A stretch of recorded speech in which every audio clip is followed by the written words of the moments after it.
এখন যারা mic pile ক্ষমতা পাইল আলেম ওলামাদেরকে বিরুদ্ধে কণ্ঠস্বর উঁচু করে ওই তারাই কিন্তু ওই আবু জেহেলের উত্তরসূরি, ঠিক না?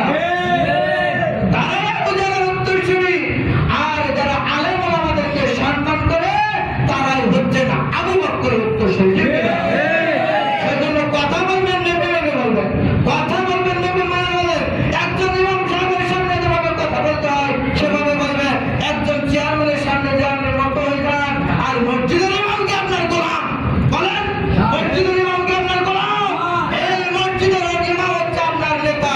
একজন ইমাম সাহেব যখন সে সামনে নামাজে দাঁড়ায়, আপনি তাকে ইমাম নিয়োগ করেছেন, একটি রাত হেজালের ইমাম যখন করেছেন, আপনি যত ধরনের করতে হোক, আপনি রাষ্ট্রপতি হোক, আপনি প্রধানমন্ত্রী হোক, আপনার কিন্তু তাকে সম্মান দিতেই হবে। সব বরবাদ হয়ে যাবে, সব আমল বরবাদ হয়ে যাবে।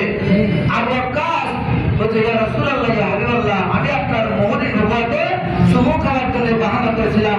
আল্লাহর হাবিব বলছেন, আবু ওয়াক্কাস, তুমি আমার মোহরের নবুয়তে চুমা খেলে না জাহান্নামের আগুন নিজের জন্য হারাম করে নিতে। সুবহানাল্লাহ। আসসালামু আলাইকুম ওয়া রাহমাতুল্লাহ। আলহামদুলিল্লাহ নাহমাদুহু ওয়া নাস্তাঈনুহু ওয়া নাস্তাগফিরুহু ওয়া নাউযু বিল্লাহি মিন শুরুরি আনফুসিনা ওয়া মিন সাইয়্যাতি আ'মালিনা। মান ইয়াহদিহিল্লাহু ফালা মুদিল্লা লাহু ওয়া মান ইউদ্লিলহু ফালা হাদিয়া লাহু। ونشهد أن لا إله إلا الله وحده لا شريك له ونشهد أن سيدنا حبيبنا ومولانا محمدا عبده ورسوله الذي أرسله بالحق بشيرا ونذيرا وداعيا إلى الله بإذنه وسراجا منيرا. أما بعد فأعوذ بالله من الشيطان الرجيم. بسم الله الرحمن الرحيم. وإذ يمكر بك الذين كفروا ليثبتوك أو يقتلوك أو يخرجوك ويمكرون ويمكر الله والله خير الماكرين. اللهم صل على سيدنا مولانا محمد وعلى آل سيدنا حبيبنا محمد. একটু মহব্বতের সাথে সবাই পড়ি, আল্লাহুম্মা সাল্লি আলা সাইয়্যিদিনা মাওলানা মুহাম্মদ ওয়া আলা আলি সাইয়্যিদিনা হাবিবিনা মুহাম্মদ। আশুকনা যত বাধা যত ঝড় সাইক্লোন, রাসূলের পথে মোরা চলবই। এ জীবন বাজি রেখে দিনের নিশান মোরা বাংলার আকাশে উড়াবই।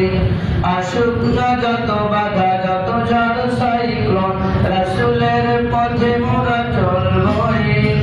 এ জীবন বাজি রেখে দিনের নিশান মোরা বাংলার আকাশে উড়াবই। মোরা কামানের মুখোমুখি দাঁড়িয়ে, মোরা বুলেটের মুখোমুখি দাঁড়িয়ে আল্লাহু আকবার বলবো। আসুক না যত বাধা যত ঝড় সাইক্লোন, রাসূলের পথে মোরা চলবই। এ জীবন বাজি রেখে দিনের নিশান মোরা বাংলার আকাশে উড়াবো। সবাই আমিন। 1446 হিজরি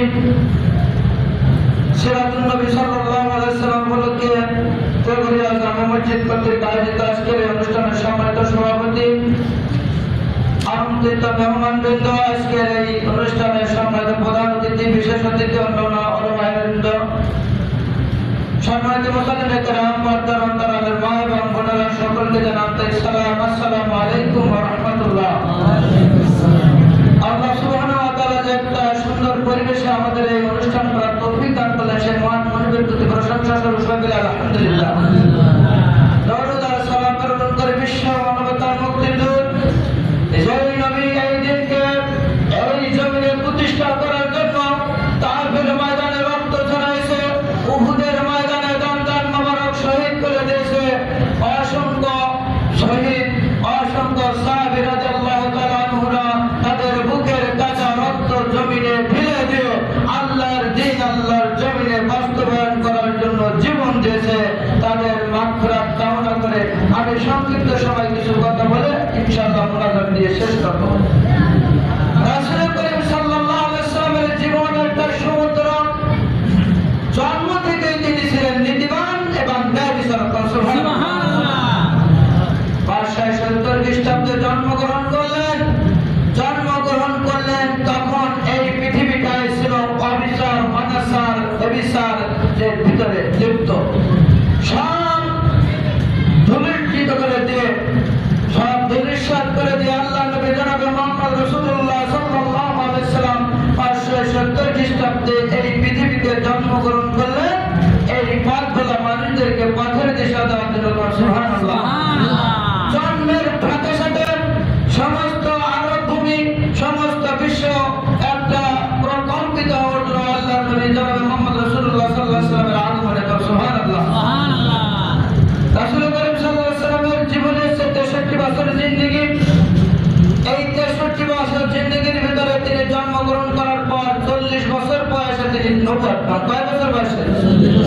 এই 40 বছর বয়সে নবুয়ত পাওয়ার পরে দীর্ঘ 4 বছর যখন মক্কায় তিনি অবস্থান করলেন, এই মক্কার কাফেররা, মক্কার কুরাইশরা মুহাম্মদ সাল্লাল্লাহু আলাইহি ওয়াসাল্লামের দ্বীন থেকে সরে রাখার জন্য, ইসলামের বাতি দুনিয়া থেকে নেভানোর জন্য এমন কোন কৌশল ছিল না, তারা অবলম্বন করে নাই। কিন্তু আল্লাহ রাব্বুল আলামিন বলেন, ওয়া ইয়ামকুরুনা ওয়া ইয়ামকুরুল্লাহ আল্লাহু খায়রুল মাকিরিন। তারা দ্বীনকে নিভানোর জন্য ষড়যন্ত্র করে। কি করে? তারা দ্বীনকে নিভানোর জন্য আইনাঘাত তৈরি করে। কি করে?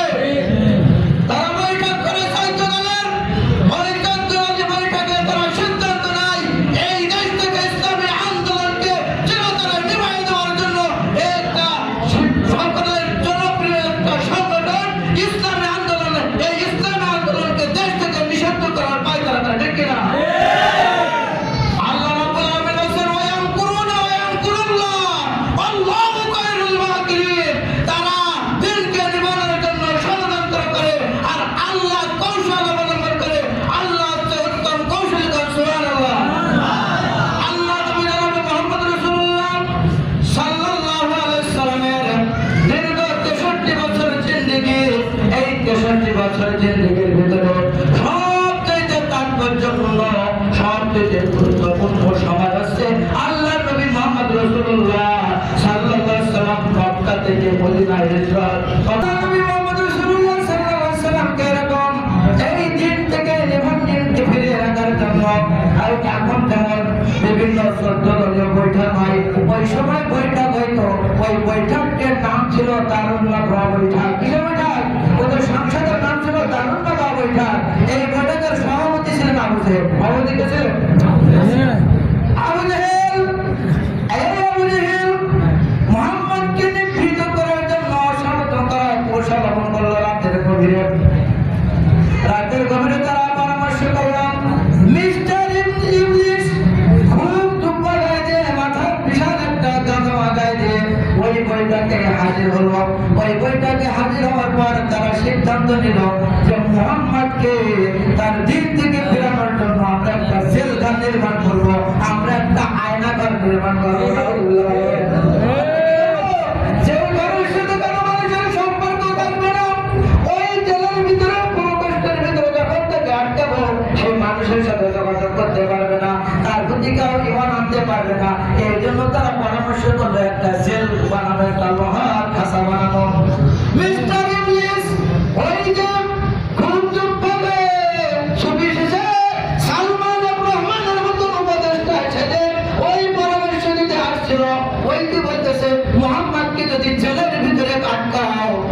মোহাম্মদ কিন্তু ওই জেল থেকে বাইরে হতে পারে।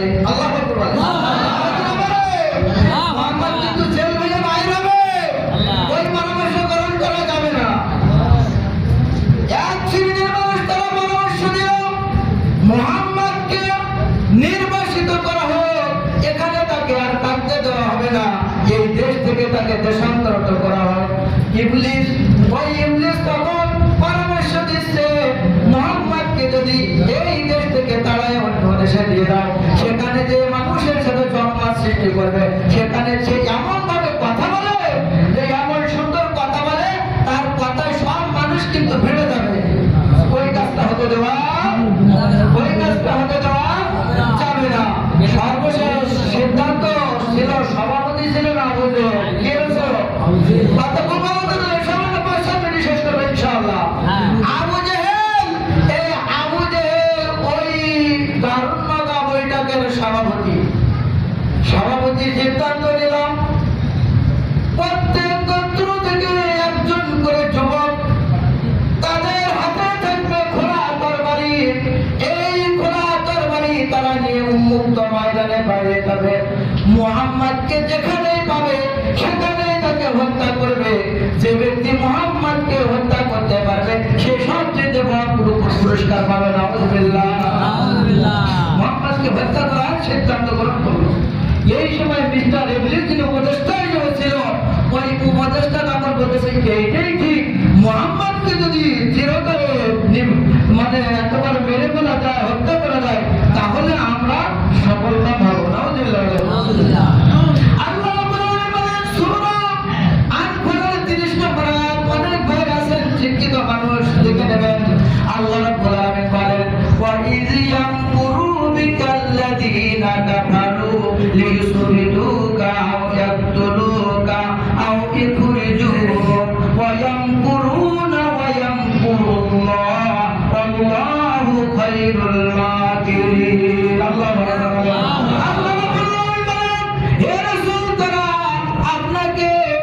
নির্বাসিত করতে চাই, আপনাকে জেলের ভিতরে বন্দী করতে চাই, আপনাকে হত্যা করতে চাই, আর তারা আপনার বিরুদ্ধে ষড়যন্ত্র গ্রহণ করে, আর আল্লাহ আপনার পক্ষে কৌশল অবলম্বন করে। সুবহানাল্লাহ। আল্লাহু খায়রুল মাকিরিন। আর আল্লাহ হচ্ছে উত্তম কৌশলী। সুবহানাল্লাহ। এই সিদ্ধান্ত যখন হলো, নবীজি আবু বকরের সাথে হিজরত করে মক্কা থেকে মদিনায় চলে যায়। সুবহানাল্লাহ। মক্কা থেকে মদিনায় হিজরত করার পরে সেখানে দীর্ঘ 10 বছর জীবন পাঠ শেষ করার পরে সর্বশেষ রাসূল সাল্লাল্লাহু আলাইহি ওয়াসাল্লামের ইন্তেকালের পূর্বে রাসূল করিম সাল্লাল্লাহু আলাইহি ওয়াসাল্লাম ওই খাইবারের যুদ্ধের সময় ওই যে মহিলা তাকে বিষ পান করাইছিল, ওই বিষের অ্যাকশনে আল্লাহর হাবিব অসুস্থ হয়ে গেলেন। ওই বিষের অ্যাকশনে যখন অসুস্থ হয়ে গেলেন, হযরত আয়েশা রাদিয়াল্লাহু তাআলা বলে মাথা রেখে তিনি চলালেন। এরপরে কিছুদিন পর সামান্য একটু সুস্থ হলেন। সুস্থতা বোধ করার পর নবীজি মসজিদে নববীতে আবার গেলেন। যাওয়ার পরে তার সঙ্গে সাথীদেরকে ডেকে ডেকে বলছে, ও রাসূলুল্লাহ, সাহাবীরা, আমি কি তোমাদের আমার যখন আল্লাহ রাব্বুল আলামিন 10 হিজরিতে বিদায় হওয়ার সময় আল্লাহ রাব্বুল আলামিন আয়াত কারিমা নাযিল করলেন, আল্লাহুম্মা আকমালতু লাকুম দীনাকুম ওয়া আতমামতু আলাইকুম নি'মাতি ওয়া রাদিতু লাকুমুল ইসলাম দীনা। আমি দিনকে আজ তোমাদের জন্য পরিপূর্ণ করে দিলাম, আর ইসলামকে তোমাদের জন্য পূর্ণাঙ্গ দিন হিসেবে মনোনীত করলাম। সুবহানাল্লাহ। তখন 11 হিজরিতে তিনি যখন রমজান মাসে অন্যান্য বছর রোজা রমজান মাসে ইতিকাফ করতেন 10 দিন, কিন্তু এবছর আল্লাহর হাবিব ইতিকাফ করলেন 3 দিন। 3 দিন ইতিকাফ করলেন। একদম তিনি একটু সুস্থতা বোধ করলেন, তখন সাহাবীদেরকে ডেকে বলছে, ও রাসূলুল্লাহ, সাহাবীরা, আমি কি তোমাদের কাছে কোনো ঋণ পাওনা, আমার কাছে কোনো ঋণ পাওনা তোমাদের আছে কিনা, আর আমার সবাই আপনাদের আমার আচরণে কেউ ব্যথা পেয়েছে কিনা? আল্লাহর হাবিব সুযোগ পেয়েছে, অমনি বলতেছে বলতেছেন আমার কাছে কেউ কোনো জেলাপ না পাওয়া কি সাথে থাকুন মুক্ত ওয়াজিদ সমস্ত সাহাবীরা আপনি একজন অসুস্থ মানুষ আর আপনি এমন কথা বলে আমাদেরকে ব্যথিত করবেন না। আপনার মতন মানুষ আমরা এই পৃথিবীতে আর দেখি নাই। সব চুপ। এমন সময় আব্বাস রাদিয়াল্লাহু তাআলা আনহু হাত উঁচু করে বলতেছেন, ইয়া রাসূলুল্লাহ, ইয়া হাবিবাল্লাহ গো, আমি আপনার কাছে একটা পাওনা পাইতে পারি কি? আপনি একদিন আমার পিঠে চাবুকের আঘাত করেছিলেন, এই চাবুকের আঘাতে আমি কষ্ট পেয়েছিলাম। আমি যদি এই চাবুকের আঘাতের ব্যাপারে আপনি কি সিদ্ধান্ত নেবেন বলেন? নবীজি বলতেছেন, আব্বাস রে, আমার এই অন্তিম করে তুমি বড় উপকার করলে। আমি ঋণ নিয়ে আমি আল্লাহর দরবারে উপস্থিত হতে পারবো না। আব্বাস, তুমি তোমার প্রতিশোধ গ্রহণ করে নাও।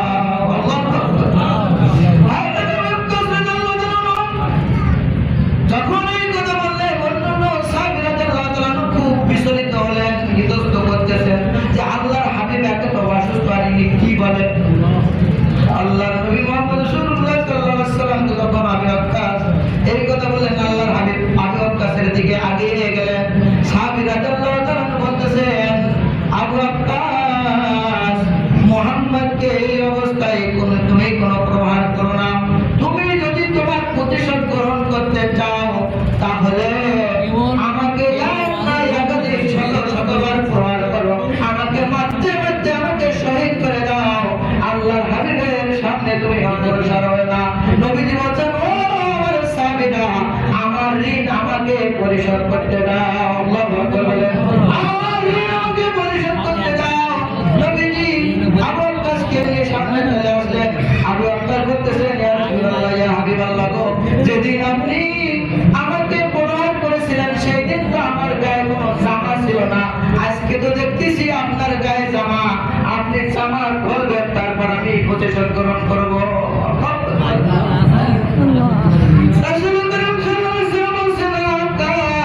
আমার এই সিনা আমার কোনদিন কাউকে দেখাই নাই, যদিও তুমি বলতেছ আমি জামা খুলতে বাধ্য হব।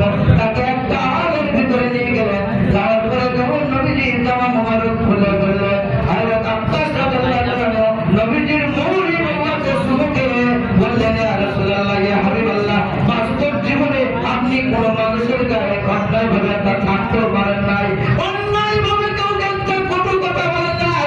সেই জায়েদ রাসূল করিম সাল্লাল্লাহু আলাইহি ওয়াসাল্লামের একজন খাদেম ছিলেন, এই খাদেমের সাথে কোনদিন একটু জোরে কথা বলে নাই। সুবহানাল্লাহ বলেন। আল উলামা ওয়ারাসাতুল, সবাই বলেন কথা বলেন, আল উলামা ওয়ারাসাতুল আম্বিয়া, উলামা হচ্ছে নবী ওয়ারিস। এখন যারা মাইক পাইলো, ক্ষমতা পাইলো, আলেম ওলামাদেরকে বিরুদ্ধে কণ্ঠস্বর উঁচু করে, ওই তারাই কিন্তু ওই আবু জেহেলের উত্তরসূরি, ঠিক না? তারাই আবু জেহেলের উত্তরসূরি। আর যারা আলেম ওলামাদেরকে সম্মান করে তারাই হচ্ছে না আবু বকরের উত্তরসূরি, ঠিক না? সেজন্য কথা বলবেন, নেবে নেবে বলবেন, কথা বলবেন, নেবে মানে বলেন। একজন ইমাম সাহেবের সামনে যেভাবে কথা বলতে হয় সেভাবে বলবেন। একজন চেয়ারম্যানের সামনে যে আপনি মত হয়ে যান, আর মসজিদের ইমামকে আপনার গোলাম বলেন, মসজিদের ইমামকে আপনার গোলাম। এই মসজিদের ইমাম হচ্ছে আপনার নেতা। একজন ইমাম সাহেব যখন সে সামনে নামাজে দাঁড়ায়, আপনি তাকে ইমাম নিয়োগ করেছেন, একটি রাষ্ট্র হেজালিল ইমাম যখন করেছেন, আপনি যত ধরনের করতে হোক, আপনি রাষ্ট্রপতি হোক, আপনি প্রধানমন্ত্রী হোক, আপনার কিন্তু তাকে সম্মান দিতেই হবে।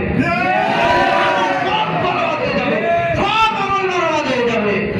আবু ওয়াক্কাস বলছে, ইয়া রাসূলুল্লাহ, ইয়া হাবিবাল্লাহ, আমি আপনার মোহনী নবুয়তে চুমু খাওয়ার জন্য বাহানা করেছিলাম। আল্লাহর হাবিব বলছেন, আবু ওয়াক্কাস, তুমি আমার মোহনী নবুয়তে চুমা খেলে না জাহান্নামের আগুন নিজের জন্য হারাম